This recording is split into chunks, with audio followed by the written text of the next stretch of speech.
Ed, are you with us this morning already? I am ready. Right on. Well, let me introduce you, Ed. This is our Deputy Director, Chief Engineer, Ed Haziker. Ed's going to talk to us a little bit this morning, and I appreciate you joining us. Thank you, Ed. The floor is yours. Hey, well, it's good to see everybody. I think the virtual format was probably a good idea today because the weather around the state is either happening now or threatening later. So I think maybe the idea to do this virtually was a great idea, even with the technical issues that may raise, so everybody can participate. And we're real thrilled to have the number of people that have joined us today. So let me start with kind of a little bit of history. So a year ago, we were in this same spot. We were getting ready to develop our STIP. And if you'll go to the next slide, I just want to kind of put this out there to remember where we were. We were coming down to a discussion about a national rescission to sweep all the money away that had been unexpended. And that was going to have a serious impact on all states, but Missouri especially, to take a lot of money away from our BRO programs and some of our TAP funds. And we became part of a national effort, really led by our director, Patrick McKenna, with the AASHTO states to take that rescission off the board, and we got Congress to do that. We were also asking you as planning partners to identify about 30% of our program that would be at risk because of all the uncertainty in federal funding. So you were developing a STIP that had, the watermarks on projects. Those are the ones that we would pull out of the program if we weren't able to secure that federal funding. And we were all looking down the road at a federal bill that was expiring at the end of September with really no solution in sight. So I just start that as a backdrop, and we were like days away from putting a draft STIP in front of the commission, and then the pandemic hit.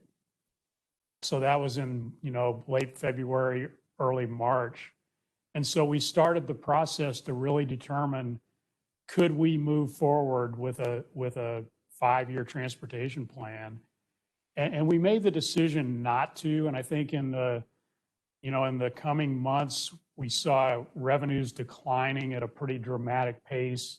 There was a lot of uncertainty, not only in just what the pandemic was doing, but also in the funding sources, with the economy kind of tanking and really gas tax revenue going down. And so I think that was the right decision. I know that it created a lot of work, and if we look at it looking backwards, our team, and I know you all in the planning partner world, spent a lot of time and effort updating monthly updates to our plans and our STIP and all that stuff. So let me just say thank you to everybody for being, willing to endure that.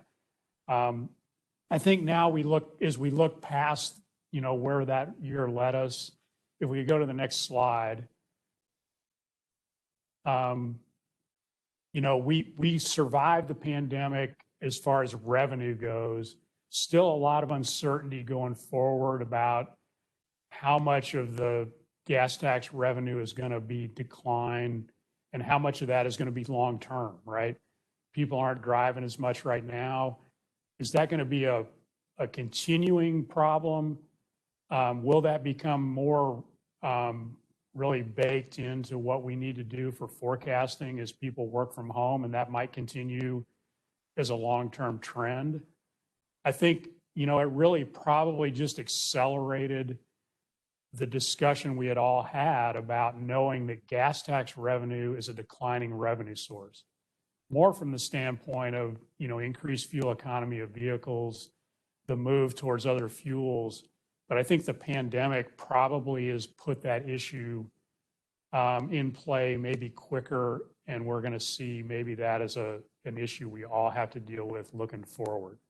So more to come on that, and I think you're starting to see with the new administration a lot of discussion about sustainability and climate change that is probably going to drive some of those discussions also as we go forward. But let's talk about this year's STIP and the development of that. Back in January, we put targets out based on our best guess of financial forecasting as we knew it at that time. And the good news is that this month our commission put forward a new financial forecast with some changes that were really pretty dramatic and happened really quickly. So if we look at what the difference between only maybe 6 weeks ago and a couple of weeks ago, we made some pretty big changes.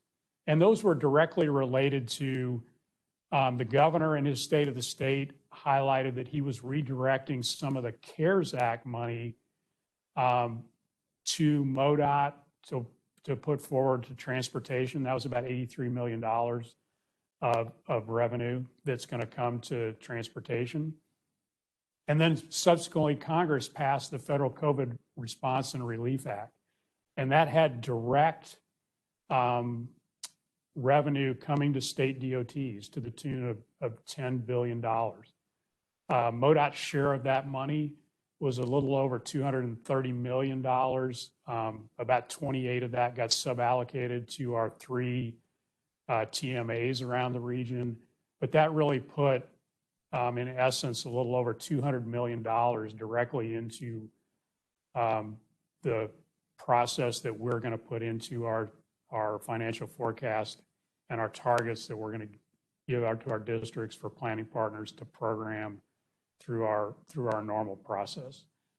The other change that I think is pretty significant as we are looking at the forecast was we brought to the commission the fact that in the out years of this planning cycle, this 5-year planning cycle, we were going to start getting some relief on the debt payments from the previous Amendment 3 debt that we took out. And so with our financial services and our director and our commission, we made the decision to start putting back in some of the revenue from Amendment 3 and do a very conservative bonding model that will put about $500 million into the forecast, and to do that repeatedly over a short period of time with short debt. So 10-year debt to keep things going. So with all those things, that put more money into the discussion. And then also there's a couple other things that I just want to quickly highlight. The commission asked us to look at allocating some resources to take care of our assets as we know them. And if you remember, we put asset management into the framework of how we do planning.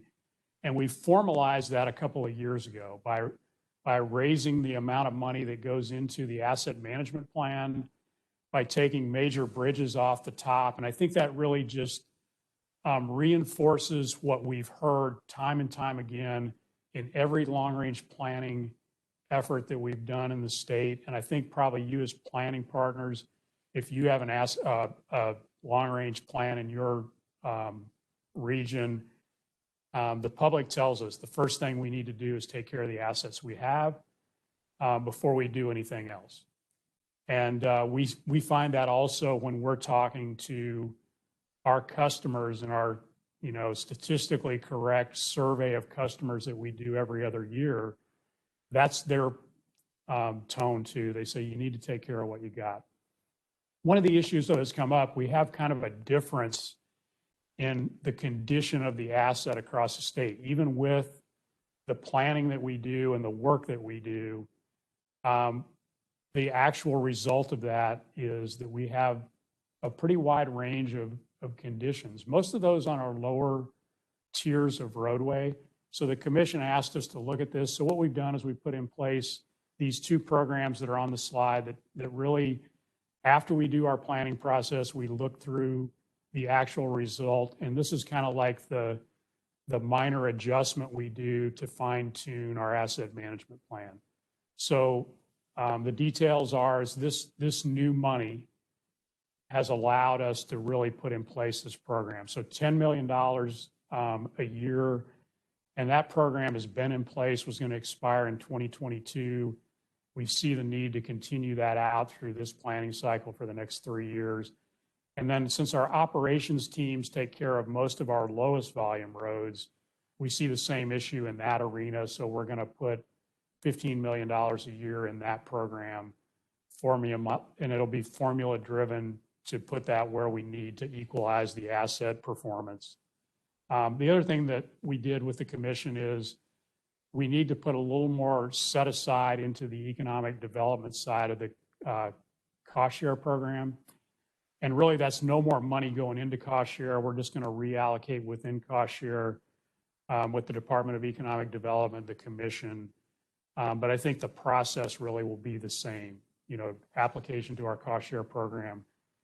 And that program is gaining back the success it had when we had to suspend it. So we're approaching the place where our cost share program is going to get fully subscribed over the next couple of years. So that is good news. Let's go to the next slide. I know there's a lot of numbers on here, but really the point here is this is the change in the financial forecast really over the 6-week period. So if you look at the red line, you can see how it changed from the blue line. And really you can see the two peaks. The first peak in there is really the added revenue that came in through the Corona or the COVID relief bill. And then if you look at the second peak on the slide, that is the money that comes as a result of the Amendment 3 bonding that we will do late in this programming cycle. The other thing that I would point out here is the green line is really the cash balance in the road fund. And we are deficit spending in order to make all the pieces fit and pull down as much federal resource as we can. So it shouldn't be lost that to do all this, we are still spending more money than we are taking in order to do that. And we're taking the balance in the road fund down to what we think is the very minimum balance that we can really comfortably operate within. Let's go to the next slide. So this is kind of the outcome of all that stuff I talked about. If you look at the kind of the blue and green lines, that was where we were a year ago. Would be the green line, and we tried to maintain that commitment back in January when we did the the financial forecast. And so you can see what that looked like. It was a construction program that was 2022 about $1 billion, and then it was starting to decline to level off at about $900 million a year statewide. So the things that we have just talked about, and this is within a month, have allowed us to do what we show here on the red line, which is really to maintain and really increase our construction program. And this is contractor awards, doesn't include the, engineering right away, all of those other things that we do, but pure contractor awards for projects in excess of $1 billion for the next 3 years. And then even when it does start to decline, we still are able to hold that at above $1 billion. I think the only caveat I would have here is, we're not going to do any Amendment 3 bonding until we get into the out years. And if the finances will not support that, we won't do it. So, if COVID has a bigger impact than what we think, if the economy and fuel sales go down, we still have the ability to adjust. But we think in the planning cycle, these projects have to have a 3-year lead on them at least. And so we're doing that because we know to do some of the projects that will be able to be done with this money, we need to get started. So I think in all, this is really good news. It's really sound public policy. The department has worked really hard with our legislators, both at the national and the state level, to be able to make this happen. Our director has led the coalition with all the other state DOTs that have made a lot of this at the federal level possible. So I think that's all really good news going forward. Let's go to the next slide. See, is that so this is where we are. We're in the process of developing that 5-year plan. I know you are all knee deep in it and really hustling on it right now. We really look forward to seeing what our draft STIP looks like that we present to the commission. But I think the other piece that I know you all are working on, and I know we're going to have a session later on this afternoon, is those high priority unfunded needs. And I think that's just really important. And I think it showed how important it was when we did it a couple of years ago, because that set the foundation for a lot of the discussions that happened, around the federal discussion. It also has really helped us with our state legislators as we talk about funding for transportation. And it also really, if you look at what we've been able to knock off the tier 1 part of the unfunded needs list, a lot of that happened because we had those things teed up and we went for federal grants. Now, I know those are one-time things that really don't solve fundamental problems, but they certainly solve those regional problems. And so we wouldn't be doing Buck O'Neill, we wouldn't be doing Roachport, we wouldn't be doing I-49 if we didn't have those identified as high priority tier 1 unfunded needs. And that allowed us to move those forward and to pull down some pretty big grants, and also allowed the legislature, I think, to see what the impact was when the governor said we're going to do this bridge program, the Focus on Bridge program. That is what they could see as kind of the backfill that would, come in to take the place of these bridges that we're doing. And I'll tell you, on the Focus on Bridge program, the governor's foresight to do that, and the quickness with which we could execute that has served us well. We've got over 102, in a little over a year and a half, we've already opened 102 out of the 250 bridges that were highlighted in that program. I think as we look forward now, I know you guys are working hard on the STIP, and that's where your focus needs to be, but also the high priority unfunded needs list with the tier 1 and tier 2, I think will serve us well, because we're having fairly good discussions in the state legislature about a 10-cent gas tax, and really now it's evolved into the South Carolina model, which has a rebate provision. And so that is starting to happen. I'm sure the two legislators that are going to appear today will give you some insight into that. But I think the unfunded needs list gives us some of the background that they can use to see what that really would generate if we would do that. And then at the federal level, we're seeing a lot of discussion, from the new administration about infrastructure. We're seeing some pretty bold ideas being put out there about stimulus or reauthorization. Don't know what that really is going to look like. But I can tell you that having a unfunded needs list of a substantial size, I think is going to be helpful for all of us as we're thinking about planning this, and also as we're talking to our elected officials about what is the impact of doing these things that are really hard to do. Things like raising the gas tax, paying for a federal bill.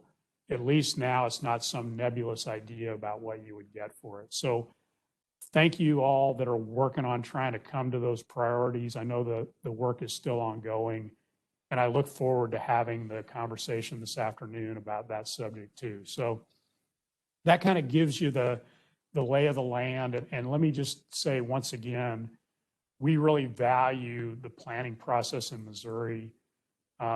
It's been nationally recognized as a model, but we really think it's important, because that's the way we get to the right kind of projects. By getting the local input, by using this process, we get the right projects done for the citizens of Missouri. So all of you that are part of that process, I just want to personally thank you for what you do every day, and look forward to a great meeting today. So I don't know, Eric, are we taking questions, or are we? Yeah, Ed, I think we've already got one question from Sarah Field, Springfield MPO Director. Asks, what's the difference between the two asset management programs? She's talking about our general asset management and the asset management deficit. Yeah, good question. So really the current one that's in our current plan is dealing with what I would call our STIP funds. Those come through the process, and those are really contracted funds. We'll let contracts with those, and it'll look just like the rest of the STIP. The other one really is because most of our low volume roads, our roads that are under 400 ADT, are not taken care of through contract. They're taken care of with our maintenance forces through their operating budget. And that's really where the biggest discrepancy in condition occurs. We range from conditions in the south part of the state of over 80% good to in the north part of the state, especially the northwest, of conditions on those roads of like 53. And I think Eric Schrader said it best when he presented to the commission. People should expect the same experience when they drive similar roads anywhere in the state. And so this program is intended to do that. We split it up because our maintenance forces take care of those roads. And so that will go through the operating side of the budget, not the program side of the budget. And we'll do that for 3 more years and see if that solves the problem. This could come up anywhere as we change how we do things.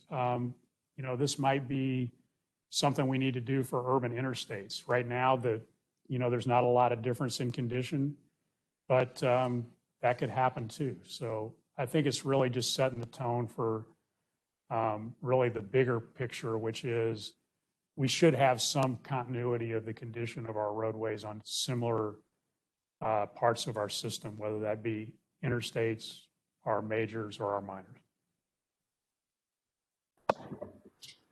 Thanks, Ed. Anybody else have a question for Ed today? You can unmute yourself or type it in the chat box. Ed, you're always so informative. You leave them speechless. There you go. I think I have gotten word that also Senator Brown is with us. So Ed, thank you very much. Appreciate it. Thank you. All right. We're going to try this again with Senator Brown, who was busy this morning. Senator Brown, can you give, I think you hit *6 if you're on your phone, and I'll give you see if I can hear you before I introduce you real quick. Eric, this is Kate. I'm sorry. Senator Brown ran back down to hearing real quick. He'll be back in about 10 minutes. But we do have another question in chat if Ed's still around. Okay. I'm still here. Good. I hope you're not going to ask me to do song and dance for 10 minutes. Oh, we might. That would be good. Another question we have is there a way with the new funds to get substantial employee raises for MoDOT staff? I think that's all part of the equation when we do financial forecast. In our financial forecast, we have forecasted for that. But the second part of that discussion has to happen with the legislature. So the commission supports that. We put it into our financial forecast. And we are having the ongoing discussion with the legislature as we speak. I testified in the House Budget Committee yesterday, and we had a conversation about the need to get some of our folks closer to market rate because our turnover rates are, exceeding 12 to 13%, and that's not a formula for success. So it's really a 3-step process. Commission, we have to make sure we have the money, because remember, we don't ask anybody else for money. We get the money we have, and we formulate the plans to make that work. And but we do have to get the appropriation from the legislature to execute that plan, and that's what's going on right now.